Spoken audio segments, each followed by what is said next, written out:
চলে গেছে। যাবার সময় সাঁওতালদের ভূতের রাজাকে সঙ্গে নিয়ে গেছে। সে আর এই কুটিরে ঘুমাতে আসবে না। চোখে ঘুম আসছিল না। একখানা ইংরেজি নোবেল বার করে পড়তে বসলাম। ঘন্টা দেড়েক পরে ঘুমের আবেশ চলে এলো চোখে। আলোটা কমিয়ে দিয়ে শয়নের উপক্রম করছি। এমন সময় শুনতে পেলাম বারান্দার পায়ের আওয়াজ হলো, ঠক ঠক ঠক, ঠিক যেন কাঠের আওয়াজ। ঠক ঠক করতে করতে আওয়াজটা আমার ঘরের কাছে চলে এলো। তারপর শুনতে পেলাম দরজার উপরে ধাক্কার পর ধাক্কা। আপদ, টেলর তো পুতুলটাকে সঙ্গে নিয়ে গেছে। এ আবার কে জ্বালাতে এলো? নিশ্চয়ই সেই সাঁওতাল পুরুত বেটা। সেই হতভাগা রোজ রাত্রে এই কুটিরে আরাম করে ঘুমাতে আসে আর চারিদিকে রটিয়ে দেয় কুটিরে নাকি ভূতের রাজা ঘুমাতে আসে। ধাক্কার জোর ক্রমেই বেড়ে চলল। একবার ভাবলাম দরজা খুলে পুরুতটাকে লাথি মেরে তাড়িয়ে দেই। তারপর মনে হলো সে কাজ ঠিক করা হবে না, তাহলে ভগবান আমাকে ক্ষমা করবে না।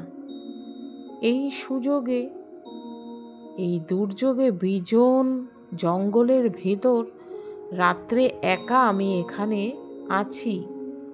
যদি কোনো দুষ্ট লোক কুমতলবে এসে থাকে, নানা রকম ভাবতে থাকলাম। মাথায় আলোড়ন সৃষ্টি হয়ে গেল। চিন্তায় মাথা ভার হয়ে গেল।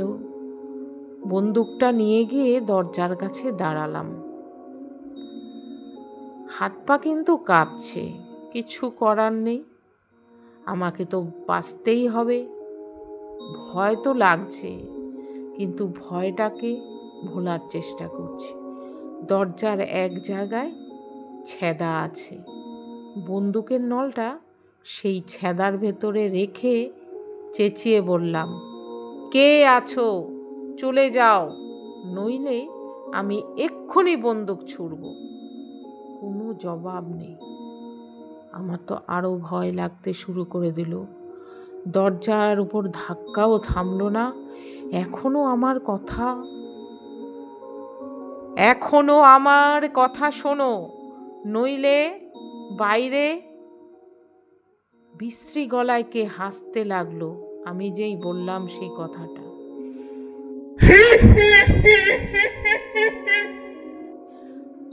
আমি বন্দুকের ঘোড়া টিপলাম, সঙ্গে সঙ্গে দরজার উপর ধাক্কাও থেমে গেল।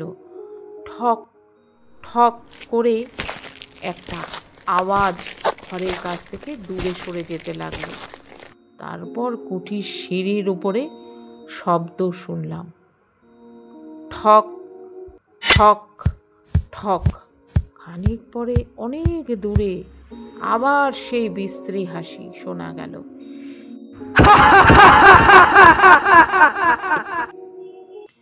এ হাসি অমানসিক।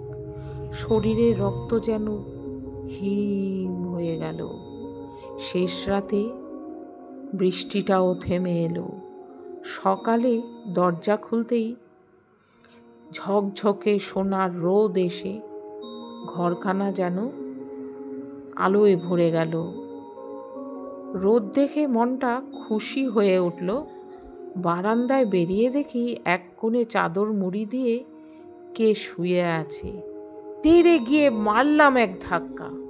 ধর্মর করে উঠে বসল সেই সাঁওতাল পুরুতটা। ক্রুদ্ধ স্বরে বললাম, কাল রাতে আবার এখানে এসেছিলি? ভারী চালাকি পেয়েছিস না? লোকটার মুখের ভাব এতটুকু বদলালো না, কারণ করুণ সুরে সে বলল, আমার ঠাকুর কাল রাতে এখানে এসেছিলেন, তাই আমিও এসেছি। তোর ঠাকুর কোথায়? সাহেব তো তাকে নিয়ে চলে গেছেন। আমার ঠাকুর যেখানে থাকেন সেখানেই আছেন, সেই সাঁওতাল ছেলেটা বলে উঠল। মিছে কথা, আমি নিজের চোখে দেখেছি। টেলর তাকে নিয়ে যেতে। আমার ঠাকুর যেখানে থাকেন সেখানেই আছেন, বারবার এই কথা বলে যাচ্ছে সাঁওতাল ছেলেটা। কুটি থেকে বেরিয়ে পড়ে ছুটে শালবনে গিয়ে হাজির হলাম। কেন, আমার তো বিশ্বাস হচ্ছে না। আমি তো দেখেছি টেলর সাহেব নিয়ে গেছে, তারপরেও বলছে আমার ঠাকুর এখানেই আছে, তাহলে তো এটা দেখতে হয়। তাই আমি দৌড়ে চলে গেলাম শালবনে। সব বিস্ময়ে দেখলাম, আমি তো হতবাক হয়ে গেলাম। ভূতের রাজা চোখ পাকিয়ে লক লক করে জিভ বার করে ঠিক সেখানেই দাঁড়িয়ে আছে। আমি তো অবাক হয়ে গেলাম।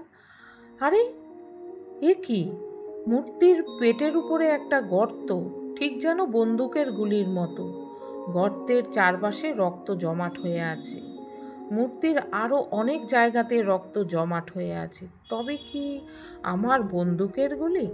ভাবতে পারলাম না। মূর্তির দিকে আর তাকাতেও পারছি না।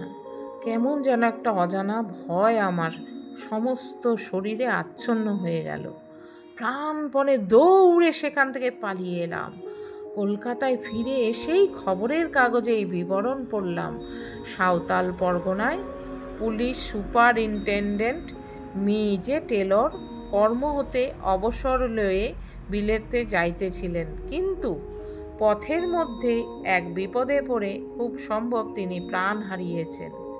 স্থানীয় জঙ্গলের মধ্যে তাহার মোটর গাড়ি পাওয়া গেছে। মোটরের ভেতরে ও উপরে চারপাশে রক্তের দাগ পাওয়া গেছে, কিন্তু মিস্টার টেলর এবং তার আর্দালির কোনো সন্ধান পাওয়া যাচ্ছে না। পুলিশ সন্দেহ করতেছে যে মিস্টার টেলর আর তার আর্দালিকে কোনো হিংস্র জন্তু আক্রমণ করেছে।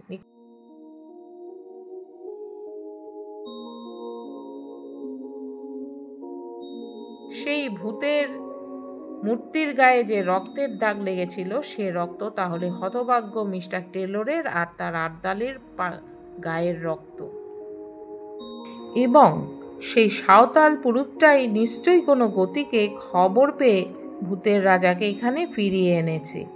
মনকে এই বলে প্রবোধ দিলাম বটে, কিন্তু প্রতিজ্ঞা করলাম শিকার কুটিরে আর কখনো রাত্রেবাস করতে যাব না। কিসে কি হয় কে জানে। বন্ধুরা, একটি বাস্তব অভিজ্ঞতা সম্পন্ন এই গল্পটি ছিল। অবশ্যই তোমরা জানিও কেমন লাগলো, কেমন ফিল করলে। আগামী নতুন গল্পের সাথে তোমাদের সাথে আবার দেখা হবে। ততক্ষণ সুস্থ থেকো, ভালো থেকো। Tata, bye bye, Radhe Radhe.